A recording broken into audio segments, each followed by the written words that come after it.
The woman who stepped out of the luxury car drew everyone's attention as she walked straight towards me.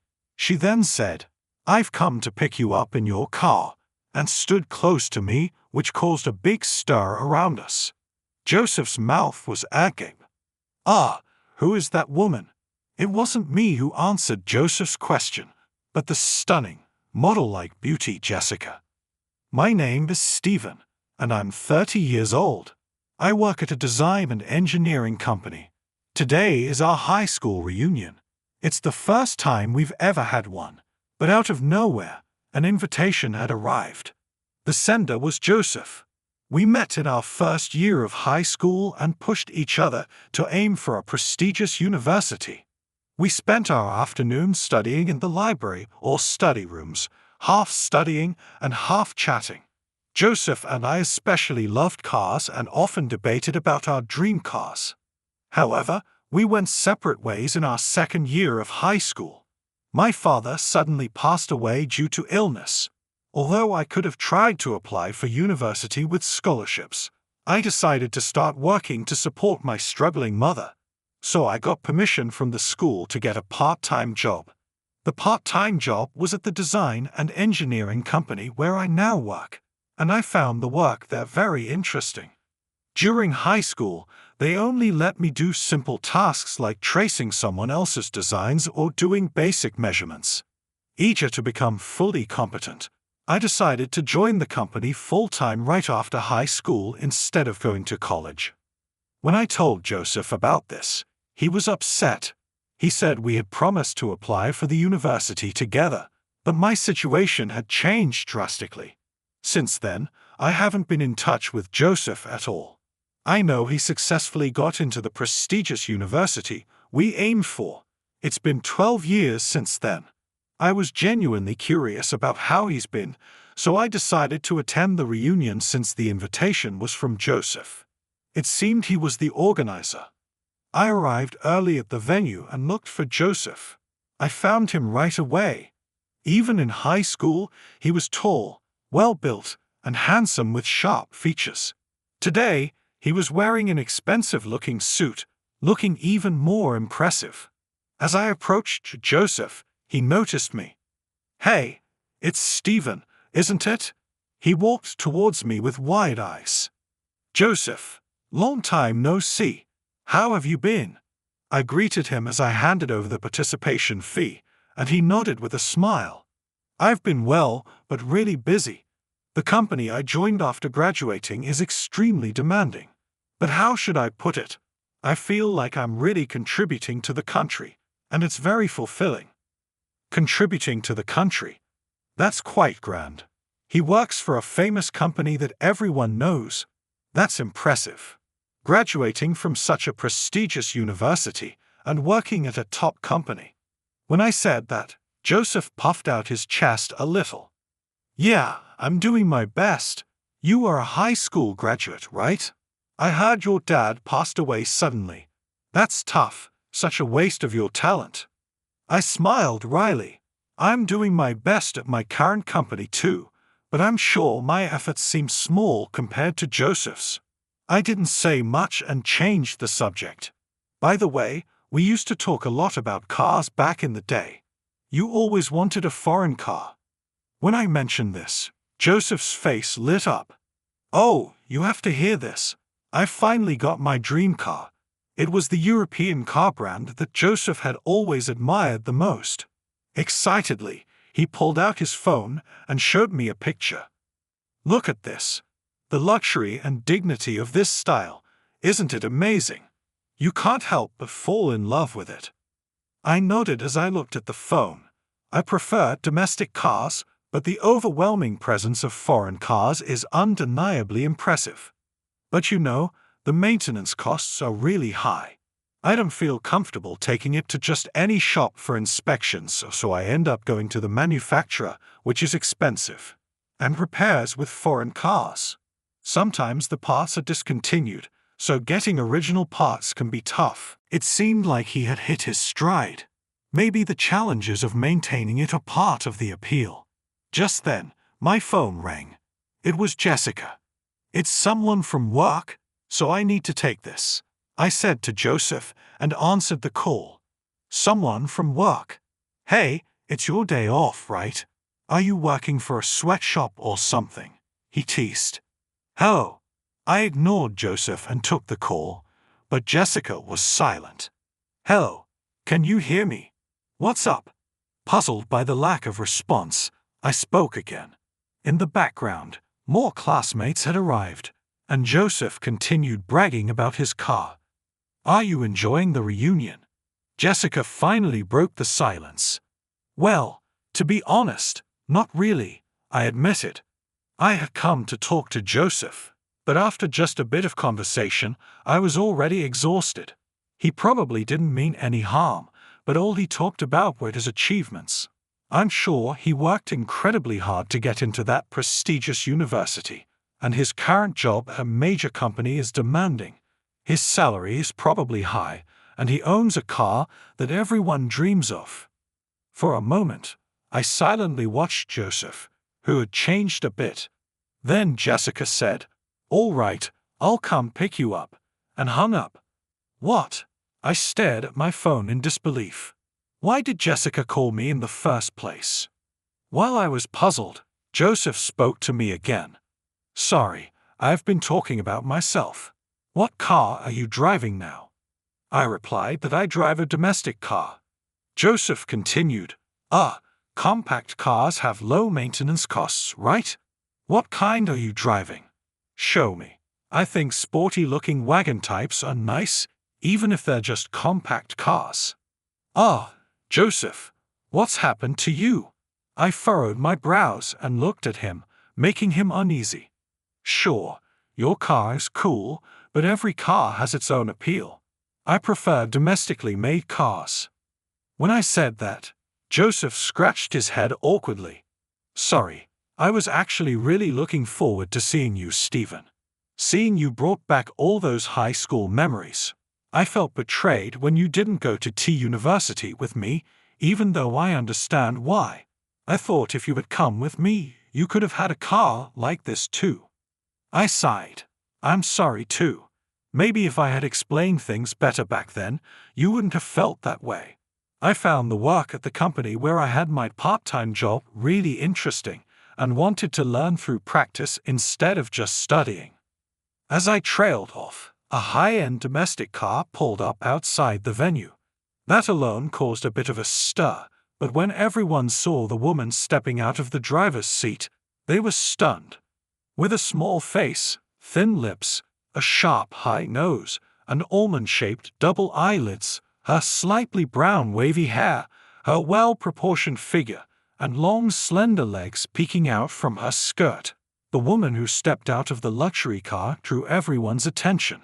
She walked straight towards me and said, "I've come to pick you up," causing a huge commotion around us. Joseph's mouth was agape. Who is that woman? It wasn't me who answered Joseph's question but the stunning model-like beauty. Jessica. My name is Jessica. I'm Stephen's assistant, she said, making a graceful bow. I held my head in my hands. Jessica took my hand and, insisting, "Let's go," tried to lead me back the way she came. Jessica, sorry, I just started to enjoy myself, I said, stopping her. Jessica widened her eyes. Just had a misunderstanding with an old friend. We just made up, so sorry, I explained. Jessica smiled warmly. It's fine if you're having fun. Can I hang around and wait? If I wasn't enjoying myself, it would be rude to keep her waiting after she came to pick me up. I was about to suggest she head back when Joseph stepped forward. If you'd like, your assistant can join us. Jessica's face lit up. Really? Her smile was dazzling, nearly knocking everyone out. It's a buffet, so if you pay the fee, Joseph said, glancing at me with a grin. I silently took out my wallet and paid for Jessica. You are not really my assistant, and that car is a company car, I said as I handed over the fee. Jessica pouted. Hey, I was trying to make you look good. I chuckled. Jessica continued. Why not? You're going to be the next president. When you become president, I'll be your assistant, and you'll use that car." The room buzzed at her words. People started asking about my current situation, so I reluctantly explained that I had been working hard at the company where I had my high school part-time job, eventually being considered for the next president role. Jessica looked at me with a sly smile, but I tried not to involve her too much in my story. Joseph then said, "I see you are working hard too, Stephen. Sorry again for everything." "No worries. I wanted to tell you everything back then. After we fell out in high school, I was a bit stubborn perhaps. Can we hang out more often?" Joseph nodded with a smile. As the reunion ended, I went for a drive with Jessica. Behind the wheel, she focused straight ahead, concentrating on driving. Watching her profile, I recalled how we met.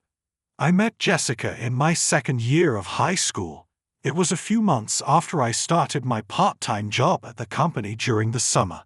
During the summer vacation, a fourth-grade girl began coming to the office. It was Jessica, the daughter of Mr. Brown, the company president. Back then, the company was very small and family-like, and employees' children would often come by on days off. Jessica was there almost every day. She seemed to enjoy watching the adults work. She took a particular liking to me and would watch me work closely, her eyes sparkling with curiosity. A 10-year-old girl hanging around didn't seem like anything romantic, but Jessica was quite a mature girl. She would straightforwardly say, "I want to marry you in the future." When I brushed it off, she would get angry, saying, "I'm serious." The employees teased me, saying, "You'll marry the president's daughter and become the next president," which made a high school kid like me feel a bit awkward. However, when I graduated from high school and officially joined the company as a full-time employee, things changed. I convinced Mr. Brown, the president, to implement 3D CAD. I taught myself 3D modeling and incorporated it into our design and engineering projects, which increased our clients. As the company grew, it became harder for children to come and go, and I stopped seeing Jessica. Around that time, self-study was incredibly challenging, but I enjoyed every bit of it. I loved that kind of learning. My desire to go to college, which I had once given up, rekindled. Of course, I kept that desire in check because I was already working, but I wondered if I could at least take some classes to learn about the areas where self-study had its limits. Going to college now seemed impractical. Still, I wanted to attend university one day. Amidst this internal struggle, Mr. Brown approached me. "Stephen, have you considered going to college?" I was stunned when Mr. Brown, the president, said, "Thanks to your hard work, the company has grown significantly. I know you've been looking into universities because you want to study more. How about taking a leave of absence and attending college for 4 years? I want to support your aspirations," he said with a warm smile. I was moved to tears. I asked for some time to think it over. It was an incredibly generous offer, but I didn't want to leave the company short-handed for 4 years. After doing some research, I found a night school at a university. Fortunately, there was a night school within commuting distance that had the program I wanted to study. When I consulted with Mr. Brown, he laughed at my modesty. So, I enrolled in night school and studied to my heart's content. During this time, the company accommodated my schedule by adjusting overtime and weekend work, which was a huge help. I was determined to repay this kindness and continue to work hard. After graduating from university, I actively incorporated the new skills I had learned into my work. These new skills were particularly effective in large projects, allowing us to offer proposals from various angles, even in urban development. So, as it turns out, I'm not just a high school graduate, as Joseph mentioned. I forgot to explain this to Joseph, but I'm sure we'll have another chance to meet one day. While I was busy applying my learned skills and helping the employees acquire them, Mr. Brown invited me to dinner. Mr. Brown had treated me like his own son since high school, and we often had meals together discussing various topics. Each time, I thought it was just another usual dinner that day, but when I arrived at the restaurant, there was someone else at the table besides Mr. Brown. It was Jessica, all grown up. Seeing me, she blushed and looked down. She had transformed from an assertive elementary school girl into a composed and stunningly beautiful young woman, and I hesitated to approach her. When I cautiously approached the table, Mr. Brown gestured for me to sit. I still vividly remember nodding nervously when he asked if I remembered his daughter. When I nodded, Jessica's face lit up like a blooming flower. Despite the initial tension, the dinner progressed pleasantly. Mr. Brown kept glancing at Jessica, and each time she would look down until finally, "Dad," she said hesitantly with a knowing smile. Mr. Brown excused himself to the restroom, leaving us alone. The tension between us increased. "I've wanted to see you for so long." Hearing those words from the now beautiful Jessica made my heart leap. "Do you remember when I was in elementary school? I asked you to marry me?" She looked up at me with a flushed face and pleading eyes.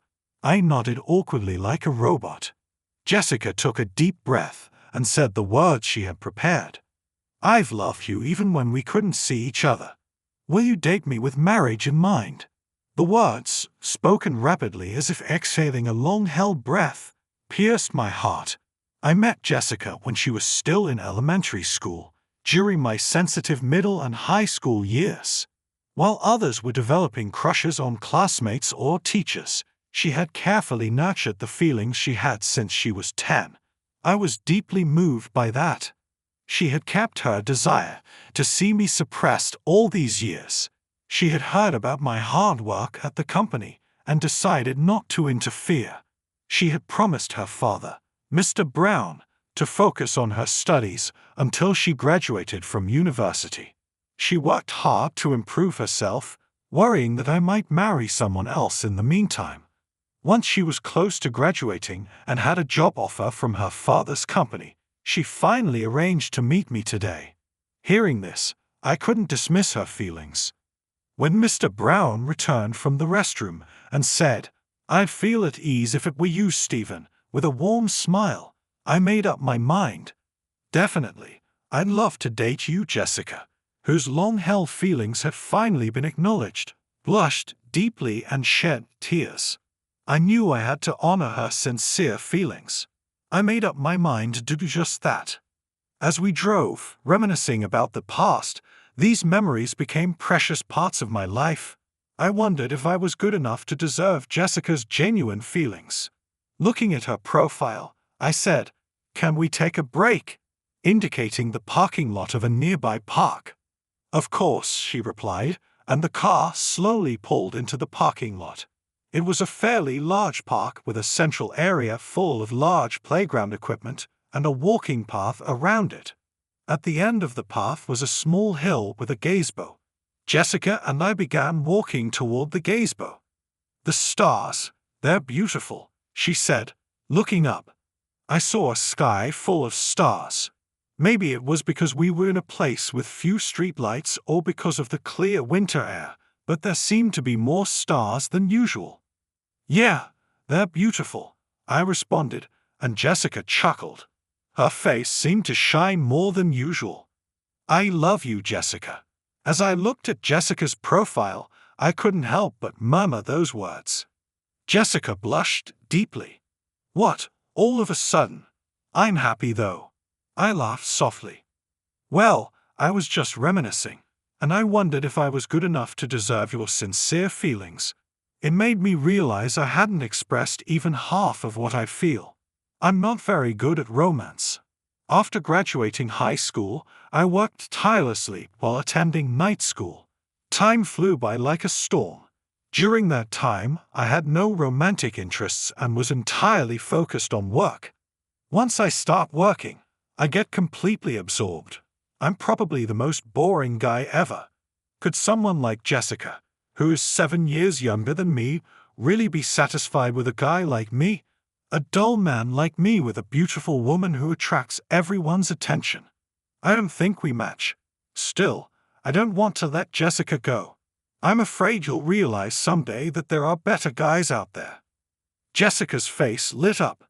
"No way, Stephen. You really thought that?" She looked incredibly happy for some reason. I had just confessed my insecurities, feeling completely pathetic. "What are you worried about? I have only ever loved you since I was 10. Jessica looked at me as if waiting desperately for my response. "Well, that's just it. There are so many great guys out there, but you only see me. I'm really happy. But for example, Joseph, the guy I talked about today, he's smart, works at a big company, drives a foreign car, is tall and good-looking. He's better than me in every way. Someone as beautiful, kind and cheerful as you would be a great match for a guy like him." I knew I was being self-deprecating. I thought Jessica might be disappointed, but she widened her eyes in surprise. "Wow, Stephen, you really have low self-esteem. I didn't know that," she said. I tilted my head in confusion. "Well then, let me tell you how exceptional and wonderful you are," Jessica said with a chuckle, raising her index finger. "First of all, you're incredibly hardworking. The reason our company has grown so much is entirely thanks to you. My father talks about it all the time." Her words made me feel a bit embarrassed. "Secondly, you're really smart. You could have gone to the university if you had wanted to." I tried to be modest, but my mock exam results in my first year of high school did show I was within reach. Jessica continued to list my good qualities until I blushed and told her to stop. "Stop. That's enough," I said, my face turning red. Honestly, I was thrilled. It felt great to know Jessica saw me in such a positive light. Jessica looked dissatisfied but said, "Okay, then just one more thing." She gazed at me intently. "The reason I fell in love with you was seeing your serious expression as you expertly controlled the mouse and keyboard to create designs on the computer. It looked like magic, and I fell for you." I was a bit surprised to learn that young Jessica was drawn to such a seemingly mundane aspect of me. "If Joseph is like a foreign car, then you're like a domestic car," she continued. I was puzzled by this analogy. "You're gentle and kind, which makes you more wonderful than someone flashy like Joseph." At that moment, I decided there was no time like the present. I took out the box I always carry in my pocket. Jessica looked surprised. "Thank you for understanding me better than I do myself. Jessica, you're beautiful, you work hard to stay fit, and you're kind and strong inside. To me, you're the perfect woman." Jessica listened without moving. "Honestly, I sometimes feel like I'm not worthy enough for you, but I don't want to lose you to anyone else. I want to be by your side forever. Will you marry me?" When our relationship started, it was Jessica who took the courage to confess her feelings. She had loved me for years. I always knew I wanted to propose to her myself. How long had I been carrying this ring? It was just an ordinary day when I was wandering around the city alone. The moment I realized I wanted to marry Jessica, my feet unconsciously led me into a jewelry store. As I looked at the sparkling rings, I found one that would look perfect on Jessica, and bought it. I carried that ring with me everywhere so that I could propose at any moment. It's embarrassing, isn't it? I have always wanted to marry you, but I couldn't bring myself to say it. Eventually, I started feeling insecure, thinking there might be better men out there for you. I'm glad that I finally decided to propose before anyone else could take you away," I said, holding out the box with the ring. I was anxious that she might not take it. "But really, are you sure I'm good enough?" she asked, making me almost stumble. "What? Now you're the one who's worried." "Why?" I asked, flustered. Jessica looked down. "Because my confession, I asked my father for help." I understood what she was trying to say. "It has nothing to do with Mr. Brown. I genuinely love you." This was something I could say with absolute confidence. Tears welled up in Jessica's eyes. Then she gently took the small box from my hand. Jessica slowly opened the small box and upon seeing its contents murmured, "Wow, it's beautiful." It's not just about the price, but I splurged quite a bit to honor Jessica's long-held feelings. I couldn't imagine any ring other than this one, which perfectly matched Jessica's image. She gazed at the ring intently and slowly took it out. "And then here." She handed the ring to me. I took it and placed it on her finger. She held up her left hand with the ring now glittering on her ring finger against the starry sky. "I'm so happy.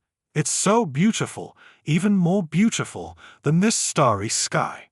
In that moment, she looked more beautiful than ever. Just as foreign cars and domestic cars each have their own unique appeal, I realized I had qualities I hadn't acknowledged. Jessica had discovered those qualities in me. Although Jessica is undeniably a beautiful and charming woman, I believe I know her inner beauty better than anyone. I hope to cherish what I have now and continue to improve in areas where I am lacking. I want to further enrich my work life and eventually acquire the car I've always dreamed of. Most importantly, I want to live happily with Jessica. I have many dreams and sometimes I worry if I can achieve them all, but with Jessica by my side, I believe we can achieve any dream. Eventually, looking up at the star-filled sky, Jessica and I gently held hands.